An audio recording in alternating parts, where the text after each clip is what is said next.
사도행전 6장 1절부터 7절입니다. 한 절 한 절씩 교독하시도록 하겠습니다. 그때에 제자가 더 많아졌는데 헬라파 유대인들이 자기의 과부들이 매일의 구제에 빠짐으로 히브리파 사람을 원망하니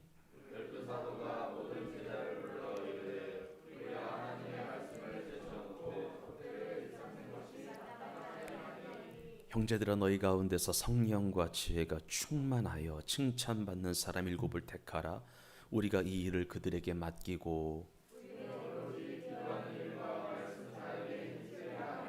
온 무리가 이 말을 기뻐하여 믿음과 성령이 충만한 사람 스데반과 또 빌립과 브로고로와 니가노르와 디몬과 바메나와 유대교에 입교했던 안디옥 사람 니골라를 택하여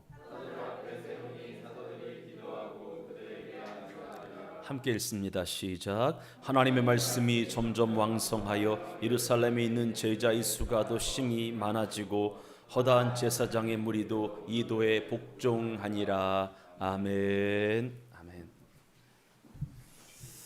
우리 옆에 계신 분에게 인사 한번 합시다. 말씀에 은혜 받읍시다.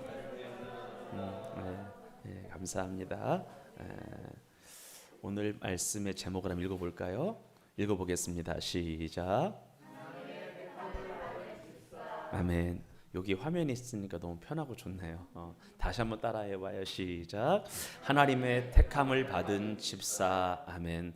아직 집사이신 분이 있고 집사가 될 분이 있기 때문에 여러분들이 다 미래형 집사라고 생각하시고 오늘 설교를 들어주시기를 바랍니다. 시작해 볼게요. 여러분 신약성서 최초의 교회가 어디일까요? 예루살렘 교회입니다. 예루살렘 교회. 성경에 나오는 최초의 교회, 이 세상에서 최초로 만들어진 교회가 예루살렘 교회인데요. 예루살렘 교회의 가장 큰 특징을 이야기하려면 복음 전파와 구제 사역에 따른 부흥이었습니다. 뭐였다고요? 부흥이. 뭐와 부흥에 따른? 복음 전파와 구제 사역에 따른 부흥이었어요. 예루살렘 교회는 사도들이 엄청난 복음 전파와 능력적인 전도로 말미암아 구원을 얻었고요. 그렇게 구원받은 백성들은 예루살렘 교회로 하나둘씩 모여들기 시작을 했어요. 그리고 그렇게 구원받은 백성들은 자기 재산을 팔아서 교회에 헌납하기도 하고요. 자기 재산을 어렵게 사는 사람들과 나누고 섬기는 등의 실천적인 신앙생활을 참 많이 했었습니다. 그런 중에 예루살렘 교회는 은혜와 사랑에 충만한 교회가 되었고요. 하나님을 모르는 사람들로부터 칭송과 칭찬과 박수를 받는 그런 교회가 되었습니다. 어떤 교회가? 예루살렘 교회가 박수받는 교회, 칭찬받는 교회가 되었다. 그런데 여러분들 항상 폭발적인 부흥과 성장 뒤에는 크고 작은 문제가 뒤따라요. 여러분 부흥과 성장 뒤에는 항상 문제가 생겨요. 여러분 사람이 몰리는 곳에 문제가 있나요 없나요? 있어요. 부흥이라고 하는 것은 사람이 왔다 몰려왔다라고 하는 건데 한두 사람이 아니라 약 10,000명, 5,000명, 10,000명 되는 사람들이 몰려오니까 크고 작은 문제가 생겨요. 그래서 예루살렘 교회도 부흥하면서 내부적인 갈등이 시작이 돼요. 그래서 오늘 성경이 보니까 원망이라고 하는 말로 그 문제가 표출되고 있는데 교회 안에 불평이, 교회 안에 원망이 여기저기서 터져 나오기 시작한 거예요. 그러면 초대 예루살렘 교회는 어떤 문제가 생긴 것일까? 어떤 교회가 예루살렘 교회를 힘들게 할 것일까요? 여러분 항상 교회의 문제는 아주 손쉬운 문제에서부터 아주 가벼운 문제에서부터 시작을 하는데요. 당시 예루살렘 교회 안에는요. 본토 출신의 히브리파 유대인뿐만이 아니라 히브리말을 구사하는 유대인뿐만이 아니라 유대인 중에서요. 외국에서 살다가 귀국을 하여 복음을 믿고 교회 공동체의 일원이 된 따라합시다. 헬라파 유대인도 있었다. 지금으로 말하면 재미동포, 재외동포를 말하는 똑같은 우리나라 사람인데 우리나라 말 못하는 사람들이 있죠. 유대인 중에 두 부류 유대인이 있었다는 거야.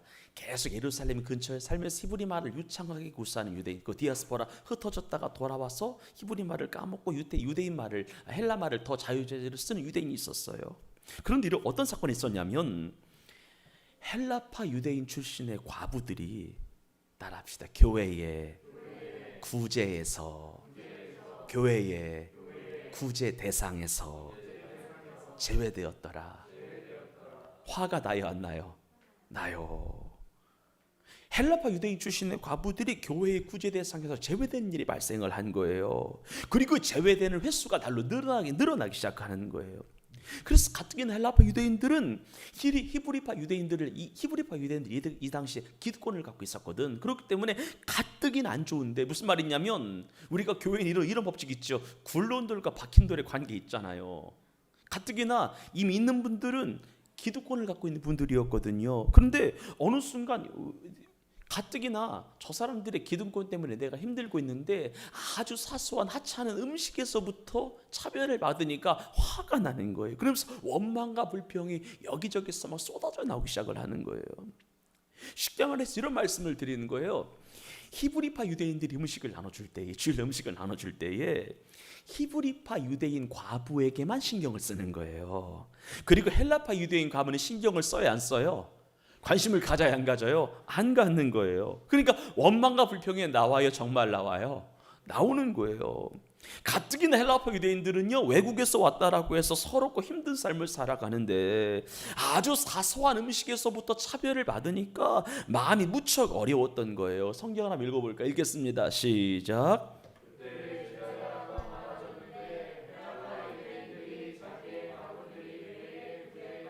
뭐함으로? 계속 읽어요. 시작. 히브리파 사람들을 뭐하니? 결국 어떤 문제가 원망 불평을 터져 나오게 한 거예요? 음식 문제가 이런 문제 발생을 한 거예요. 물론 처음부터 이런 일이 있었던 것은 아니에요. 처음에는 히브리파 유대인들이 헬라파 유대인들을 정말 잘 대해주었어요. 똑같이 구제했어요. 하지만 헬라파 유대인의 식구가 히브리파 유대인의 식구보다 점점점 늘어나니까 이런 갈등이 시작되고 갈등에 따른 분열이 야기가 된 거예요. 그러면서 교회 안에서 사도들은 이런 갈등과 갈등에 따른 분열을 봉합하기 위하여 동분서주하기 시작합니다. 여러분, 제가 목회하면서 여러 가지 겪었던 고충 중에 하나가 교회가 쪼개지려고 할 때가 너무 목사는 어려워요. 이해가 되시면 아멘. 근데 교회가 나눠주고 쪼개지는 원인이 큰 문제 때문에 절대 쪼개지는 건 아니야. 아주 단순한 문제예요. 그러니까 악한 마귀가 교회에 분열을 일으키는 거, 분열을 조장하는 거야. 그러니까 이 사도들이 얼마나 아마 발등에 불이 떨어졌는지 모르겠어요. 동분서주하기 시작하는 거예요. 갈등 봉합하기 위하여. 막 교회가 쪼개질 것 같은, 교회가 나눠질 것 같은 거, 교인들이면 나가겠다라고 하는 거예요. 기도도 했겠죠. 노력도 했습니다. 그런데 문제는 뭐였냐면 성경에 보니까 사도들이 이러한 갈등의 문제까지 봉합하는 일에 투입되다 보니까 정작 자신이 우선적으로 해야 하는 말씀을 전하고 기도하는 일에 뭐를 받게 된 거예요? 지장을 받게 된 거예요. 여러분, 사도들은 영적 생활을 우선순위로 해야 하는 구별된 자들인데요, 교회 내에 먹는 거, 육적인 문제를 해결하는 데 시간을 쏟다 보니까 정작 자연스럽게 말씀을 준비하고 기도를 하고 신방을 하는 일에 대해서는 자연스럽게 어떻게 되는 거예요? 소홀해지는 거예요. 여러분, 그 당시에는 어떤 시대였냐면 당시에는 사도들이 말씀과 기도하는 사역 말고도요, 사물을 처리하고 행정을 보고 구제하는 사업까지 모두 도맡아 진행을 했어요. 그러니까 사도들이 그 모든 일을 다 감당하기 위해서는 중간에 아무런 잡음이 일어나면 돼야 한대요. 안 되고 그냥 물 흐르듯이 모든 것이 통과가 되어야만 감당할 수 있는 것이었습니다. 그런데 히브리파 유대인들의 불공정한 구제 사역으로 말미암아 원망과 불평이 터져나오면서 본인들의 주된 사역, 주특기 사역까지 소홀해지는 상황에 봉착한 거예요. 그러면서 사도들은 구제와 같은 봉사 사역에 빌려서 그들의 본연의 임무, 말씀 준비와 기도하는 사역에 이 사역을 제대로 감당할 수가 없었던 것입니다. 그래서 사도행전 6장 2절에 보니까 12사도들은 모든 성도들을 불러놓고요, 구제 사역에 대한 입장을 분명하게 해요. 여러분, 목회자들은요, 잘해야 되는 것 중에 하나가 교회가 어떤 애매한 상황, 힘든 상황이 몰려있을 때 기도 많이 하고 말씀 많이 본 다음에 빨리 교회 입장 정리를 빨리빨리 해줘야 돼요. 그러니까 근데 문제는 저희 한계는 뭐냐면 제가 목회를 하면서 내가 이렇게 선택 장애가 있는 사람인 줄 몰랐어요. 여러분, 제가 하나님이 원하시는 빠른 선택을 잘해서 여러분들에게 전달할 수 있도록 기도해 주시기를 부탁드립니다. 그래서 입장 표명을 사도들이 하는 거예요. 기도하다가 이런 입장 표명을 해요. 시작.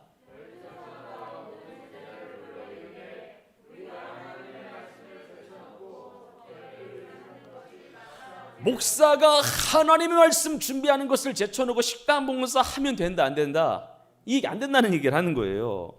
그러니까 우리가 음식을 나눠주는 일 때문에 하나님의 말씀을 가르치는 양육과 훈련까지 소홀하는 것은 옳지 않다. 이 말은 어떤 말이냐면 구제사역, 긍휼사역, 도와주는 사역, 갚아주는 사역이 잘못됐다는 것이 아니라 사도의 본분은 이것이 아니다라고 하는 거예요. 아니다라고 하는 거예요. 그러면서 12명의 사도는요 7명의 집사를 뽑아요. 그래서 그들에게 행정을 맡겨요. 구제 사역을 맡겨요. 찬양 사역을 맡겨요. 식당 봉사를 맡겨요. 주차장을 맡겨요. 방송을 맡겨요. 인사 안내를 맡기기 시작하는 거예요. 그러면서 우리는 오로지 기도하는 것과 말씀 준비하는 것, 말씀 전하는 것에 전념할 것이다. 그래서 뽑힌 사람이 누구였냐면 스데반을 비롯하여 빌립과 프로고르와 니가노르와 디몬과 바메나와 유대인으로 개종한 안디옥 사람 니골라 7명이 뽑히게 됩니다. 그래서 이번에 이명 집사 포함해서 신천 집사 포함해서 몇 명을 집사로 세운 거예요? 7명. 7명인 거예요. 나 많이 고민했습니다. 하나님 개척 1년 차입니다. 만 1년이 되었으니 이제 임원을 세워야 합니다. 근데 이 부분이 기도하다가 성경 보다가 내 마음에 확 들어온 거예요. 여러분 7명의 집사는요 당시의 성도의 숫자를 볼 때에 많지 않은 숫자였어요. 당시 예루살렘 교회 인원이 약 10,000명 정도였어요. 10,000명 정도의 7명의 집사면 거의 부목사급인 거 아시죠? 정말로 성도들 중에서 고르고 고른 거예요. 고르고 고른 거야. 옆 사람을 축복해요. 당신은 고르고 고른 사람.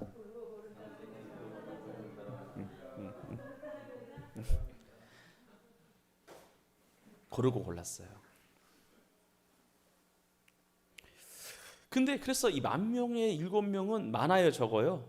적은 거예요.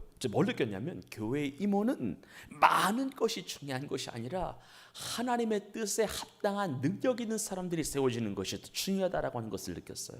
따라합시다. 교회 임원은 많다고 되는 것은 아니다. 인정하시면 아멘. 진짜 그래. 교회 임원이 집사, 권사, 장로가 많은 교회 구번가 되는 걸 못 봤어요. 최소한에 뽑지만 그 최소한의 사람들이 구별된 사람, 합당한 사람, 성령 충만 이런 사람을 뽑아야 되는 거예요. 그러면 사도는 어떤 사람을 집사로 선택을 했을까? 12명의 사도는 어떤 사람을 집사로 피택하라고 말했을까요? 여러분, 하나님께서는 누구를 통하여 구제와 섬김과 행정 같은 사역들을, 헌신의 사역들을 감당하게 했을까요? 여러분, 집사는 원어로 디아코노스예요. 뭐라고요?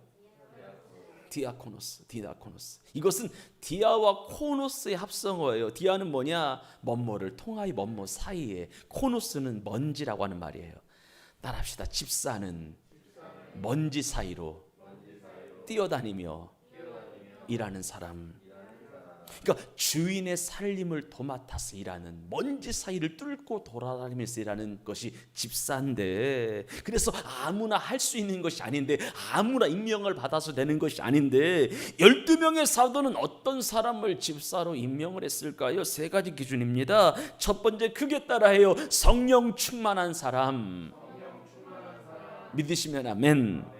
여러분, 하나님의 교회를 위하여 일할 사람들은 성령 충만해야 할 줄 믿습니다. 하나님의 영으로 충만하여 능력으로 충만한 사람이 주님의 일을 감당하는 자가 된다는 거예요. 그러면 왜 성령 충만한 자라야만이 집사를 할 수가 있을까?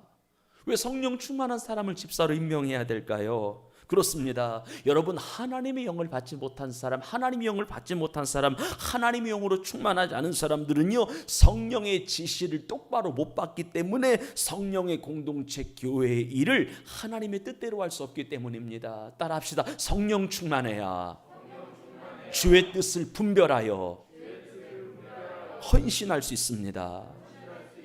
믿으시면 아멘.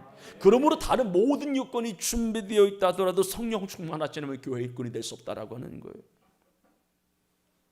그러면 성령 충만한 성도는 어떤 성도일까? 여러분, 이건 좀 다른 건데요. 성령 세례는, 성령으로 거듭남이라고 하는 것은요, 예수 그리스도를 믿음으로 말미암아 하나님이 주시는 선물이라면, 성령 충만은요, 성령 세례 받은 사람들이 하나님 앞에 간절히 기도하고 목 놓아 부르짖을 때에 더하여 주시는 충만함을 충만이라고 합니다. 그렇기 때문에 성령 충만이라고 하는 말은 어떤 말과 똑같은 거냐면, 정말 크게 따라해요. 기도를 많이 하는 사람. 아멘. 성령과 기도는 같이 가는 거예요. 저 사람 성령 충만해? 진짜 기도를 많이 하는 거야. 기도 많이 하는 거야. 성령과 깊은 교제 가운데 있는 사람이야. 성령과 성령으로부터 은밀한 음성을 듣는 사람이야. 여러분 그거 아시죠? 교회의 직분은, 성경에 나와 있는 직책은 두 가지밖에 없어요. 장로가 있고 집사가 있어요. 권사 이거 없어요. 장로는 목회자를 말해요. 집사는 평신도 리더를 말해요. 실은 집사로 세워졌다라고 하는 것은 교회에 올라갈 수 있는 최고의 직분까지 다 올라간 사람들이에요. 권사는 편의상 만든 거야. 집사가 다예요. 그러니까 집사는 성경에 보니까 원래 권사가 교리와 장정에 의하면 세례 교인 15명을 케어할 수 있는 사람이 권사고요. 장로는 세례 교인 30명을 케어하고 돌볼 수 있는 사람이 장로인데, 적어도 집사라면 7명까지는 내가 케어할 수 있어야 되는 거야.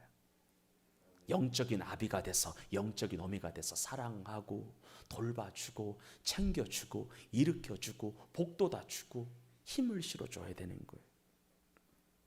두 번째 한번 따라합시다. 지혜로 충만한 사람.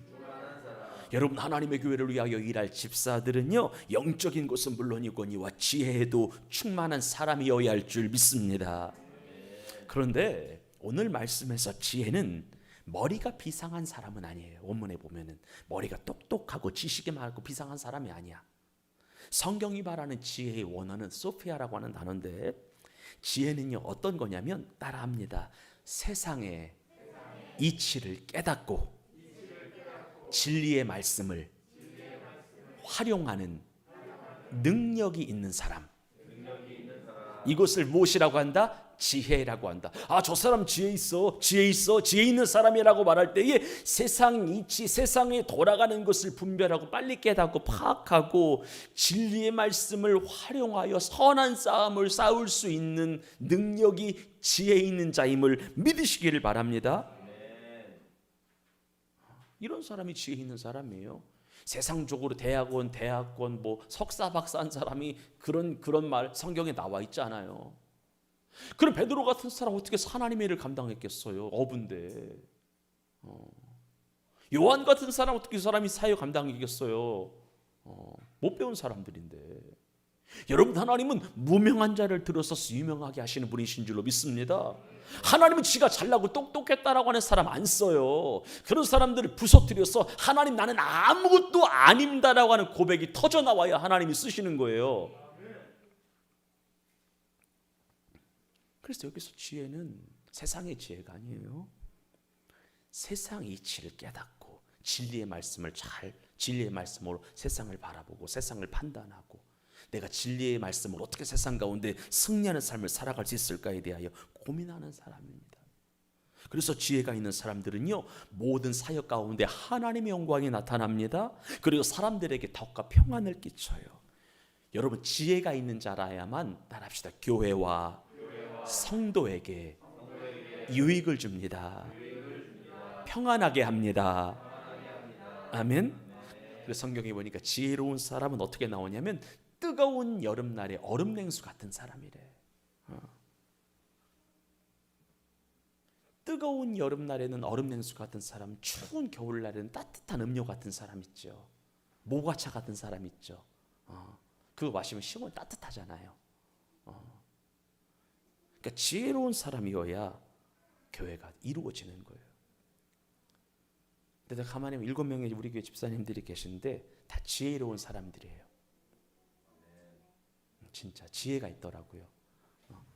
알게 모르게 교인들을 은근히 챙기고 티 안 나게 하고 무명한데 하나님이 저렇게 돌봐 주시는구나, 이렇게 챙기는구나, 윤활유 같다, 교회가 부드러워지게 하는 일에 알게 모르게 다 이렇게 하고 있다. 너무나 감사해요. 그리고 여러분 그거 아세요? 지혜가 없으면 인정을 못 받아. 지혜는 이 일이 되게 하는 거거든요. 여러분 지식이 많은 게 중요한 것이 아니에요. 지식이 있는데 지혜가 있어야 지식을 활용하잖아요. 그래서 사람들의 인정을 받잖아요. 아무리 많이 알면 뭐해, 활용할 줄 모르는데. 세 번째 따라합시다. 칭찬받는 사람. 아멘. 그러면 칭찬받는 사람은 누구일까요? 칭찬 듣는 사람이라고 하는 것은 따라해봐요. 믿음과 충성이 검증되어 교회로부터 평판이 좋은 성도. 아멘. 원어적인 의미예요. 칭찬받는 거 뭐냐면 믿음과 충성이 하나님과 사람 앞에서 검증이 돼서 평판이 좋은 성도, 공식적으로 인정받은 성도. 참 저 사람 좋은 사람이야, 나이스맨, 굿맨이야, 주어진 일을 잘한다라고 하는 증거를 얻은 성도예요. 도덕적인 행위에 있어서 부끄러움이 없는 거야.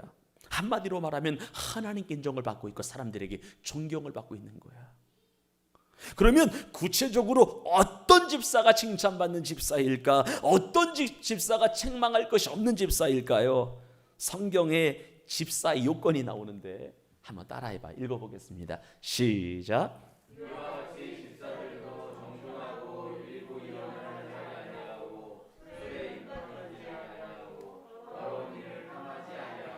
여러분 집사는 거칠면 안 돼. 아멘 하세요. 정중해야 돼. 깍듯해야 돼요. 정말 90도로 어린아이에게라도 인사할 수 있어야 돼. 여러분 인사한다고 뭐 어떻게 되는 거 아니죠? 인사는 90도로 하는 게 맞아요. 정중하게 하는 거예요. 또 두 번째 뭐가 나와요? 일고이어. 한 입 갖고 두 말 하면 된다 안 된다? 안 된다. 세 번째는 뭐가 나와요? 옆 사람을 축복해요. 술 끊읍시다.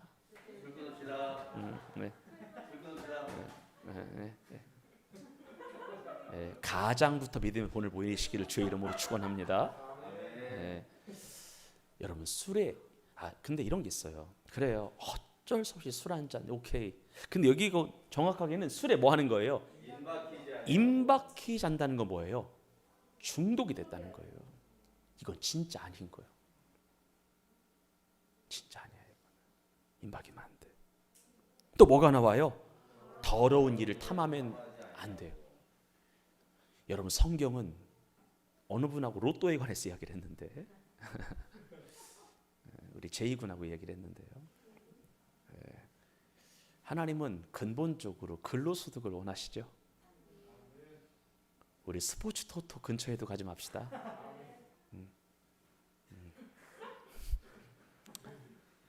그런데 정말 근데 이런 건 있어요. 하나님, 내가 우리 교회 성전을 건축하는데 한번 해보고 싶습니다. 하세요.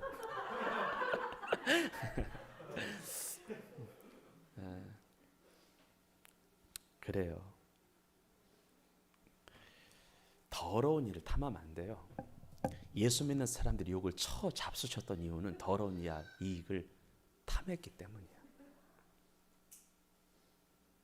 예수 믿는 장로 국회의원들이 잘못 살았기 때문이에요. 대한민국에 300명 가까이 되는 국회의원 중에 40%가 크리스천 개신교인이라고 하는데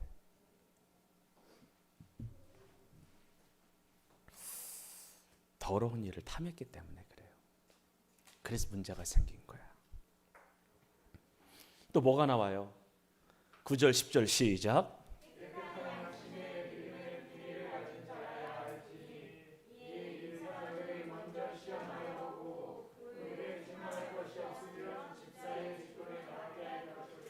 아멘. 그렇습니다. 그래서 여러분들 몇 명의 집사가 세워졌어요? 7명. 제가 다 거론할 수는 없는데 스테반 하나만 거론할게요. 스테반은 스테파노스예요. 원어적인 그 발음은 스테파노스인데 예루살렘 최초의 집사인데 최초의 순교자예요. 근데 아세요? 7명의 집사가 다 순교를 했어요. 특별히 스데반은 영적으로 가장 뛰어난 집사였어. 여러분, 스데파노스의 뜻이 무엇인 줄 아는 사람 저랑 오늘 점심 먹겠습니다. 예, 알면서도 안 하시는 거네요. 스테판의 뜻은 따라합시다. 면류관. 면류관이라는 뜻이에요. 승리하는 자에게 씌워주는 면류관이라는 뜻이에요. 그래서 스데반이란 그의 이름이 나타내는 것처럼 스데반은 패역한 백성들에게 하나님 말씀을 증거하다가 순교함으로 하나님으로부터 영광스러운 의의 면류관을 이 지상에서부터 쓴 사람이 스데반인 것을 믿습니다. 그 사람 자체가 하나님의 영광을 드러내는 고귀한 면류관이 되었다는 것입니다. 그리고 사도행전 7장에 보니까요, 스데반의 신앙이 돈독했고 용기가 넘쳤으며 능력도 많았고 성경에 해박하였고 능력 있는 설교를 했던 사람이 스데반이었습니다. 한 사람만 더 볼까요? 빌립이라는 사람이 나오죠. 빌립은 필리포스가 원어적인 의미인데요. 여러분, 7명의 집사 가운데 유일하게 이름 외에 행적까지 나오는 사람은 스데반과 빌립이에요. 다른 사람은 여기 이름밖에 안 나와. 이 두 사람은 행적이 나오는데 스데반은요, 빌립은 스데반이 순교한 다음에 사마리아의 땅에 가서 복음을 전했어요. 효과적인 치유 사역을 했어요. 그리고 마술사 시몬 나오지요. 마술사 시몬이라고 하는 사람을 열심히 예수 믿게 했던 사람이에요. 그리고 유대교로 개종했던 에디오피아와 간닥의 여왕의 국고를 맡은 네시에게도 복음을 전했던 사람입니다. 그리고 빌립에게는요, 결혼하지 않은 4딸이 있었어. 딸 몇 명? 4명의 딸. 이 사람들이 다 예언자들이었어요. 성경 찾아봐. 이거 찾아봐요. 사도행전 21장 9절이에요. 다 찾으셨죠? 우리 한번 크게 읽어보겠습니다. 시작. 그에게 딸 넷이 있으니 처녀로 예언하는 자라. 딸 몇 명 있어요? 넷이 있으니 처녀로 뭐 하는 자래요? 그러니까 영적인 흐름이 좋았던 거야, 이 집안이. 여러분, 우리 교회에 영적인 흐름이 좋기를 주의 이름으로 축복합니다. 아버지 좋은 신앙이 자녀에게 가고 자녀의 좋은 신앙 후손에게 물려가는 영적인 좋은 흐름이 빌립 집사의 가정 가운데 있었던 거예요. 최금희 집사님. 아멘. 흐름이 좋기를 축복합니다. 우리 생명예비교회 모든 집사님들의 가정 가운데, 성도의 가정 가운데 있기를 바라요. 그러면 결론이에요. 예루살렘 교회에 7명의 집사들이 세워진 결과가 어떻게 됐을까? 사도들은 7명의 집사들에게 신의 안수함으로 집사를 세웠다라고 했는데 그 결과는 어떻게 됐을까요? 일단 7명의 집사들이 정확하게 세워지다 보니까 사도들은 기타 다른 업무를 중단할 수가 있었고요, 사도 본연의 사역에 집중할 수가 있었습니다.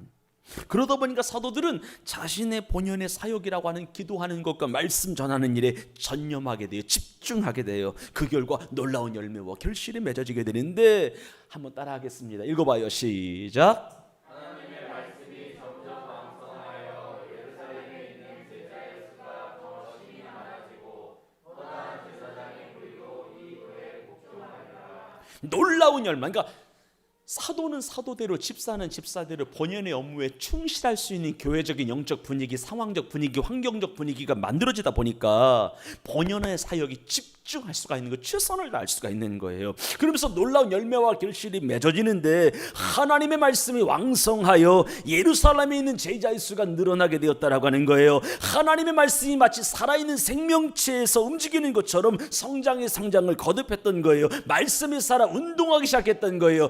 하나님의 말씀은 살았고 운동력 있어 좌우의 날선 어떤 검보다 예리하여 혼과 관절과 골수를 찔러 쪼개기까지 한다고 했는데, 생명의 말씀이 심령골수를 쪼개다 보니까 교회의 기적과 은혜가 나타나고 많은 열매와 결실이 나타나고 말씀이 운행하는 것이, 말씀이 운행하는 현장이 예루살렘 교회 현장이 되다 보니까 하나님께서 구원받는 백성들을 날이면 날마다 붙여주셨다는 거예요. 잃어버린 영혼이 돌아오고 구원받고, 구원받은 백성들이 진리의 말씀에 순종하고, 그러면서 많은 주변의 불신자들로부터 칭송을 받고, 아, 저 교회 좋은 교회야. 코로나19 때도 막아주는, 주변이 막아주는 거야. 아, 저게 참 좋은 교회야. 겉과 속이 똑같은 교회야. 사랑이 있는 교회야. 섬김이 있는 교회야. 여러분들 혹시 교회가 누군가를 도와야 되는 상황이 있다면 저한테 빨리빨리 말씀을 해주세요. 도울 용의가 진짜 있습니다. 교회가 이거 하라고 존재하는 거 아닌가요? 참 배고픈 사람에서 교회의 물질을 풀어서 나눠줘야죠. 적어도 배고픔을 해결해 줘야죠. 직장이 없는 사람한테 직장 알아봐줘야죠. 저는 그렇게 생각해요. 교회가 좋은 일을 해야 된다는 거예요. 좋은 일, 성경적인 일을 해야 된다는 거예요. 그래서 초대 예루살렘 교회가 부흥을 했는데 다시 한번 읽어봐요. 시작. 하나님의 말씀이 점점 왕성하여 예루살렘에 있는 제자의 수가 더심이 많아지고 허다한 제사장의 무리도 이 도에 복종하니라. 아멘.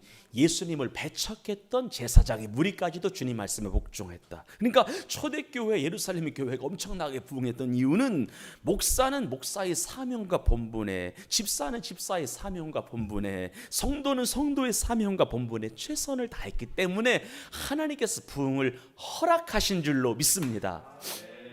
따라합니다. 부흥은 내가 일으키는 것이 아니라 하나님이 일으키는 것이다. 아멘. 각자의 자리에서 최선을 다하세요. 그럼 하나님이 조금씩 붙여주시는 거예요. 한 명씩 되게 하시는 거예요. 없던 조직이 생기는 거예요. 교회가 아름다워지는 거예요. 규모가 생기는 거예요. 유난리와 같은 사랑이 있기 때문에 부드러워지는 거예요. 결론입니다. 올 한 해 하나님께서 우리 교회에게 주신 본연의 사명과 사명에 따른 사역들이 있습니다. 목사로서의 직분, 집사로서의 직분, 성도로서의 직분이 있습니다. 여러분, 하나님이 우리에게 주신 본연의 사명, 그 직분을 성실함으로, 정직함으로, 인내로 잘 감당하는 아내가 되셔서 교회 안팎으로 하나님 말씀이 선포되고 주의 능력이 나타남으로 모든 면에서 상당히 부흥하고 성장하는 아내가 되기를 주의 이름으로 축원합니다. 기도하겠습니다. 하나님 감사해요.